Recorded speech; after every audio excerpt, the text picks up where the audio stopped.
Yang ketiga, mengembangkan takut terhadap Tuhan itu datang melalui firman Allah. Sama seperti iman timbul dari pendengaran, dan pendengaran dari firman Allah. Roma 10 ayat 17.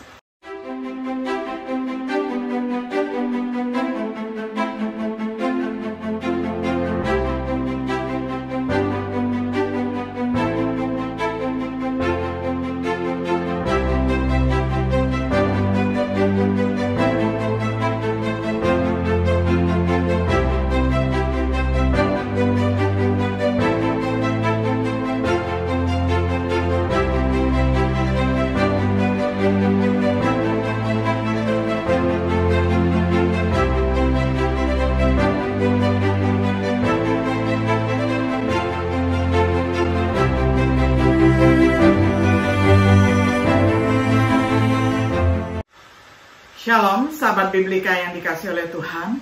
Sungguh senang kita dapat berjumpa kembali di dalam acara Refleksi Sahabat Biblika. Pada hari ini kita tiba pada episode yang ke-29 di dalam serial pembahasan Kitab Kisah Para Rasul dengan tema Berjalan dengan Takut akan Tuhan. Kita akan membaca firman Tuhan dari Kitab Kisah Para Rasul pasal 9 ayat 31. Saya akan bacakannya untuk kita semua di dalam terjemahan sederhana Indonesia. Sesudah itu, semua jemaat di seluruh Yudea, Galilea, dan Samaria hidup dengan tenang dalam perlindungan Allah.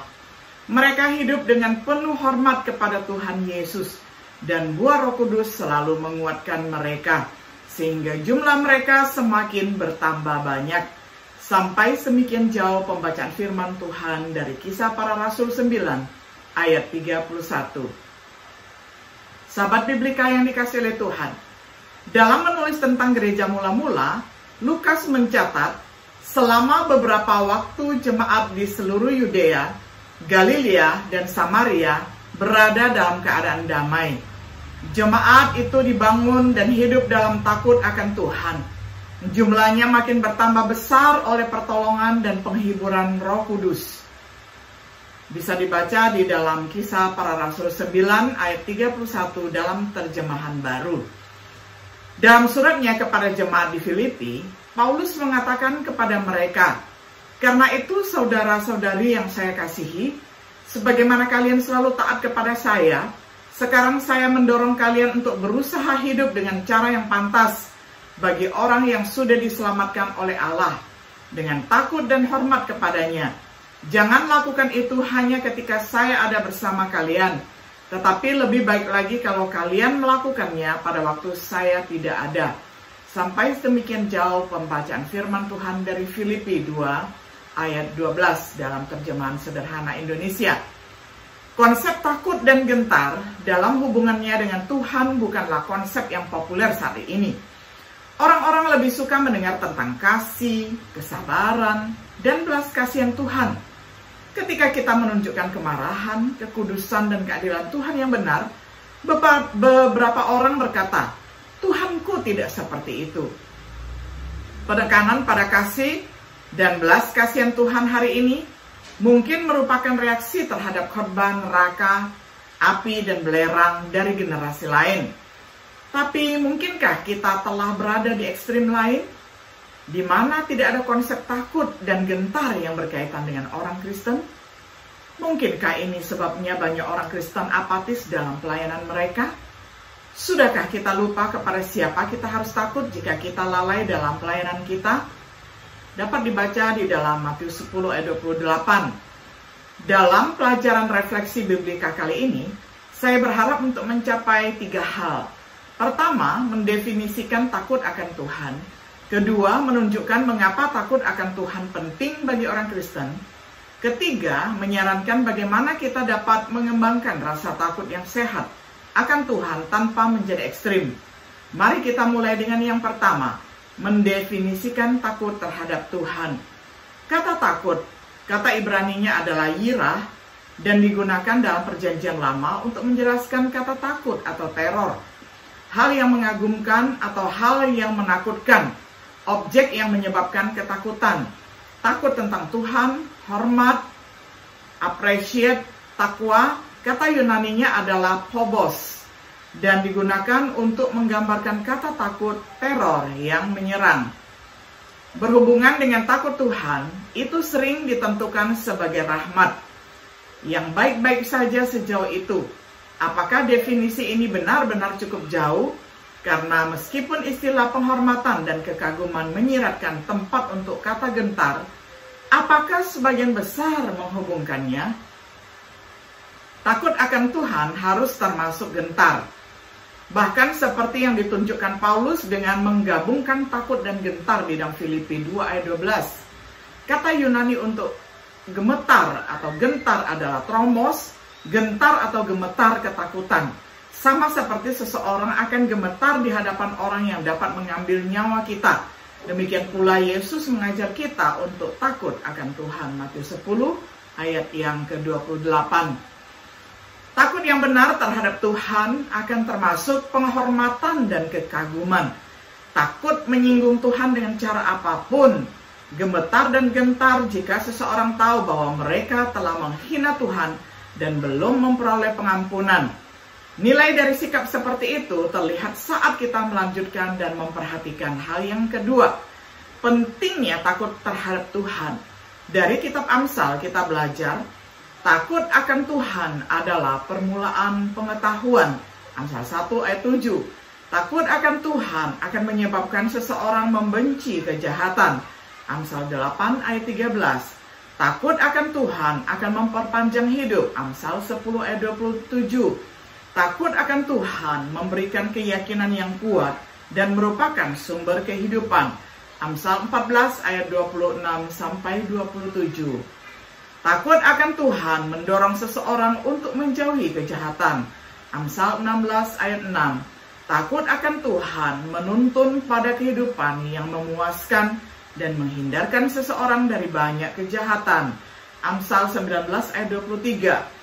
Takut akan Tuhan adalah jalan menuju kekayaan, kehormatan, dan kehidupan. Amsal 22 ayat 4. Tanpa takut akan Tuhan, kita menutup diri kita pada harta hikmat dan pengetahuan Tuhan. Kita akan menggoda kejahatan dan dirusak olehnya. Hidup kita kemungkinan akan dipersingkat oleh penolakan kita untuk mengindahkan firman Tuhan. Kita tidak akan mengenal kasih Tuhan yang memberi kita kepastian dan keyakinan akan keselamatan kita. Ketika jatuh ke dalam dosa, kita tidak akan termotivasi untuk bertobat dan berbalik kepada Tuhan. Kita tidak akan termotivasi untuk benar-benar mengerjakan keselamatan kita sendiri. Tanpa takut akan Tuhan, kita tidak dapat menyenangkan Tuhan. Yesaya 66 ayat 1 sampai yang kedua. Hanya orang yang gentar mendengar firman-Nya yang memiliki janji Tuhan untuk menerima belas kasihan-Nya yang lembut. Mazmur 103 ayat 17 sampai 18. Tetapi bagaimana seseorang mengembangkan rasa takut yang tepat akan Tuhan tanpa melampaui generasi sebelumnya? Yang ketiga, mengembangkan takut terhadap Tuhan itu datang melalui firman Allah. Sama seperti iman timbul dari pendengaran dan pendengaran dari firman Allah. Roma 10 ayat 17. Anak-anak Israel disuruh berkumpul setiap 7 tahun untuk membaca dan mendengar firman Tuhan. Ulangan 31 ayat 10 sampai 13. Apa tujuannya? Supaya mereka belajar takut akan Tuhan. Ulangan 31 ayat 13. Ketika seseorang membaca firman Tuhan, mereka harus mendapatkan tingkat rasa takut akan Tuhan yang sehat. Perhatikan kata-kata Paulus dalam Roma 2 ayat 4 sampai 11. Dan kata-kata Petrus dalam 2 Petrus 3 ayat 7 sampai 14. Firman Tuhan digunakan dengan benar menjaga keseimbangan yang tepat. Untuk menghindari ekstrim, kita harus membaca seluruh firman Tuhan. Beberapa orang hanya membaca bagian-bagian yang mengungkapkan kasih dan belas kasihan Tuhan dan tidak takut akan Tuhan. Yang lain fokus pada api, neraka, dan lorong-lorong belerang dan tidak tahu apa-apa tentang kebaikan kasih Tuhan yang kekal. Sebagian mengembangkan sikap permisif yang meremehkan kesucian dan keadilan Tuhan. Yang lain mengembangkan psikosis teror yang melupakan rahmat dan kasih sayang Tuhan. Bahkan dalam perikop yang disebutkan di atas, konteks masing-masing berbicara banyak tentang kasih karunia dan pengampunan Tuhan bagi mereka yang mau bertobat. Jadi kita harus berhati-hati bagaimana kita menggunakan firman Tuhan, tetapi kita harus menggunakannya.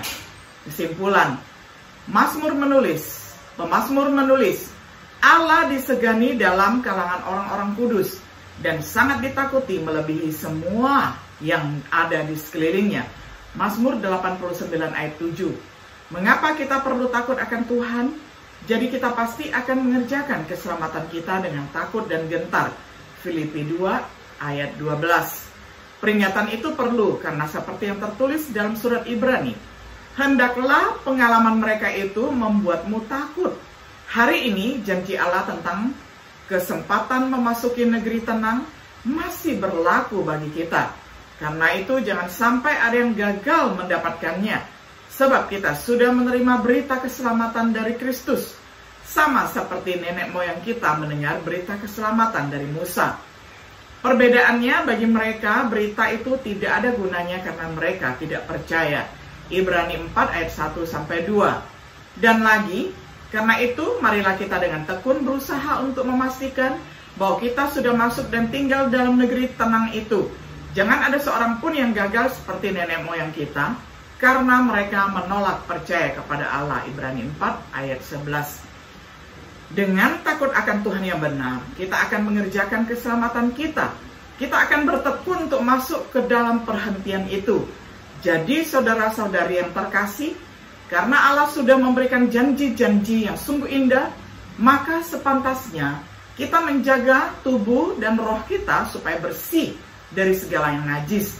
Takut dan hormatlah kepada Allah. Marilah kita sekalian disempurnakan menjadi serupa dengan Allah dalam kekudusannya. 2 Korintus 7 ayat 1. Apakah kita menyempurnakan kekudusan dalam takut akan Tuhan? Jawabannya adalah semoga kita masing-masing merefleksikan firman Tuhan di dalam hati dan hidup kita, supaya semakin hari kita semakin menyerupai Tuhan yang sangat mengasihi kita dan kita menghormatinya. Kiranya Tuhan Yesus memberkati kita semuanya. Shalom.